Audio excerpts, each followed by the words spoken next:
I'm in one Devonshire Gardens wine cellar with Sommelier Alan Brady. Here to just talk about his role, his job, and where his interest in wine stems from. Yeah, hello, I'm Alan. I've been here nearly 5 years now at One Devonshire Gardens in the role of head sommelier.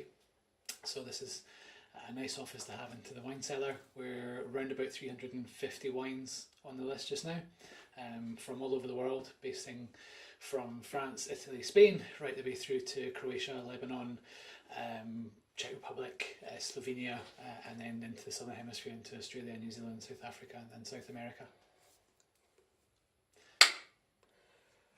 So, Alan, you've got a wide selection of wines in this cellar. Um, do you have any particular favourites? Do you veer towards like white, red, white, or rosy? Personally, it's not a case of having favourites. I think we've got lots of favourites rather than one or two favourites. It's very easy to get excited about lots of different things, getting to taste lots of different exciting wines from all over the world. Probably Pinot Noir and Syrah being two favourites for red grapes, and then into Riesling and Viognier for the whites in terms of different styles from that. In terms of where they come from, so long as they're well made by nice people, we'll look at listing them and look at drinking them. Yeah, I guess the kind of the ethics behind the wine is a major contributor. So you've also got a more environmentally conscious vineyard is a better one to have. Yeah, I think as the world is warming up, as we've seen in the news recently, that there's all sorts of as you say, ethics coming into things, into waste management and into vineyard management and into pest control and pesticides, that sort of thing as well. So there's an awful lot more focus on the market in terms of these things. So to roll back just a good few years away from kind of your current role here, where did the first kind of like burgeoning kind of like love for wine kind of like come from and your take you into kind of the wine thing probably came when I worked for Brian Mall quite a few years ago now. So going back about 12 or 13 years, where the restaurant manager at the time was looking after the wine list, and Sandra was very good at showing those of us on the team the different wines that were coming in, things that she liked, things that she didn't like, and things that would sell for guests, and really encouraged us as a waiting team to make up our own minds about the wines, to sell the wines that we liked with the dishes to our customers on each individual night. And that's where we were introduced to things like Rioja Reserva, Gran Reserva, and then to our own appellations like Chateauneuf-du-Pape and Gigondas, which I still adore. I take it that kind of when you're working in the restaurant and you're kind of introduced to that, you suddenly have another level of relationship with the chef to pair wines with food. Yeah, absolutely. So at the minute, it's Gary Townsend who's our head chef, and Barry before him. We have, as you say, a very close working relationship. I'm fortunate enough to get to taste the dishes before anybody else does. In fact, when they're doing the menu plannings for the coming up seasons, it gives me time to plan, particularly the wines by the glass. But also, if there's any particular favourites that we haven't had on the list for a little while, from last autumn or the autumn before that, coming into the winter, looking at diversifying the list and bringing in some sort of richer, fuller, earthier styles of wine for the season. Yeah, but seasonality would also has a big impact on it. Do you see any kind of like beyond seasonality, like trends in wine, like going? Obviously, there's variations in styles, but do you see what's kind of up and coming and what would is kind of like next season's big thing? Yeah, I mean, there's not quite as much drive on the fashion side of it as there is with the catwalk, with fashion side and the catwalk. It's not quite as far forward as that. The trend just now is to have light, crisp, fruity wines for the whites, and then fairly rich, robust reds. That's been the sort of fashion, if you like, in Glasgow in particular for a while now, with New Zealand Sauvignon Blanc, Pinot Grigio being kind of dominant in the white side of things, and then Malbec and Rioja for the reds. And we have plenty of choice for them. Of course we do, that's what our guests like to drink, so that's what we have to offer. But it's more about, with having a cellar the size that we do, and to have some knowledge behind it, is to try and suggest some other things. So similar but different is what I like to call it, rather than selling the same wines every single time. There's an awful lot of choice and an awful lot of wine across the world that people aren't aware of.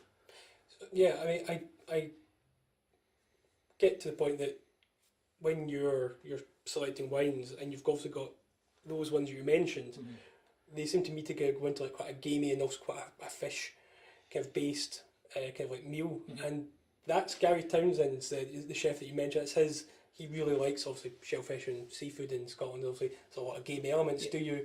I mean, I take it there's that influence there. There is. It's my favourite time of year to eat as well. I love game, fish and shellfish. I think is some of the best in the world, if not the best.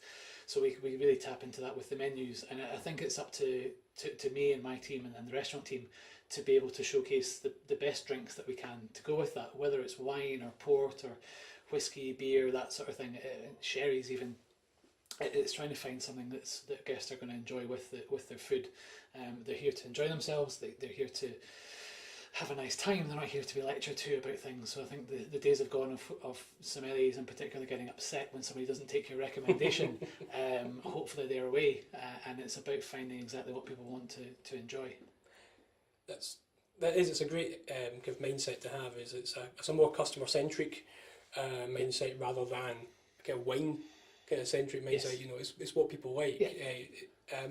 When you mentioned a few other drinks there, the ports, the sherries, even whiskey. I mean, obviously, the sommelier is no longer just the wine guy. No, not at all.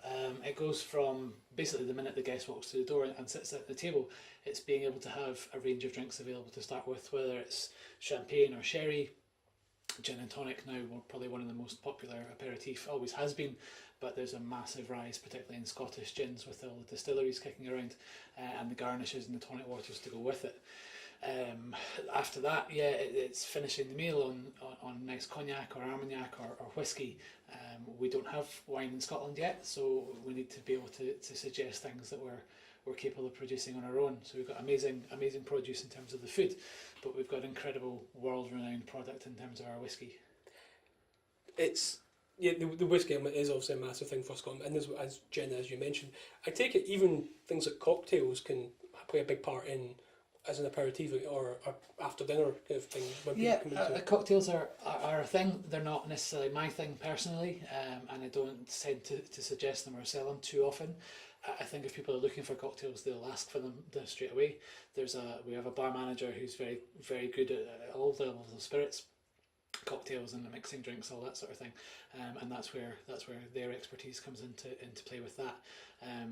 Lighter, sharp cocktail, for example, like a very simple lemon drop martini, just vodka and lemon juice and a little bit of sugar, will sharpen your palate and get your juices going for dinner, rather than something maybe like a Manhattan, which has got a little bit more depth of flavour and richness, which will probably take away from something light like a scallop dish, for example.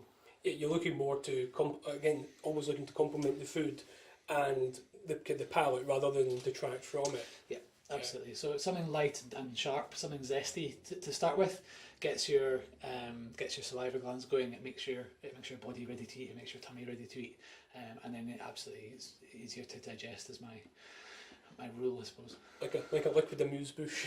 Yes. Probably better. Just to wrap up. One wine, give desert island dish style. Okay. One wine luxury item, anywhere in the world. Obviously, doesn't have to be just this cellar. Okay. What would you? Probably actually is in the cellar. Oh. So we'll do Côte Rôtie from the Rhone Valley. So it's the northern Rhone, and it's Syrah with a little bit of Viognier added. Fruity, gamey, spicy, good acidity to finish off with. This one from François Villas, probably one of my favourites, certainly top 2 or 3 that I've ever had so far in my career, with game, venison, grouse, going into sort of partridge, that sort of thing as well, just absolutely ideal. Fantastic. Alan, thank you so much for giving us 5-10 minutes of your time, My pleasure. And look forward to sampling some of them at some point. Many thanks. You're very welcome.